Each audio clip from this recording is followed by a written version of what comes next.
તો અંકલેશ્વરના પિરામણ ગામની પ્રાથમિક શાળા નજીક દક્ષિણ ગુજરાત વીજ કંપનીના વીજ ટ્રાન્સફોર્મરમાં અચાનક આગ ભભૂકી ઉઠી હતી। ત્યારે શોર્ટ સર્કિટ થયા બાદ ધડાકા સાથે આગ ફાટી નીકળતા નાસભાગ મચી જવા પામી હતી। જોકે નગરપાલિકાના ફાયર ફાઇટરો દોડી આવી આગ ઉપર કાબુ મેળવ્યો હતો। ત્યારે વીજ ટ્રાન્સફોર્મરમાં લાગેલી આગને પગલે વીજ પુરવઠો ખોરવાતા કાળજાળ ગરમીમાં લોકોએ પણ સેકાવાનો વારો આવ્યો હતો।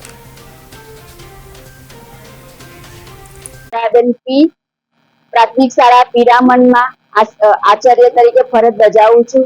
અમારી શાળા પિરામણના બાજુમાં GBA ડીપી બનાવેલી છે। તે ડીપી આજે એમાં મોટો ફાયર થયો છે।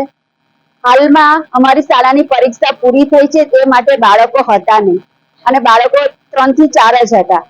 જો ચાલુ સ્કૂલમાં આ રીતે ફાયર થાય તો અમારી શાળાના બાળકો માટે એ ખતરો છે અને અમારી શાળાની નજીક આમલા ખાડીનું પાણી પણ ભરાઈ જાય છે અને જો જીબીમાં આ વાયરમાં જો કરંટ ઉતરે તો તે કરંટની પણ સમસ્યા થાય અને એ વાયરથી બાળકોને કરંટ લાગવાની પણ શક્યતા છે। તો અમારી જીબીને અપીલ છે કે આ ડીપી અમારી શાળાના સામેથી ખસેડે તે માટે વિનંતી।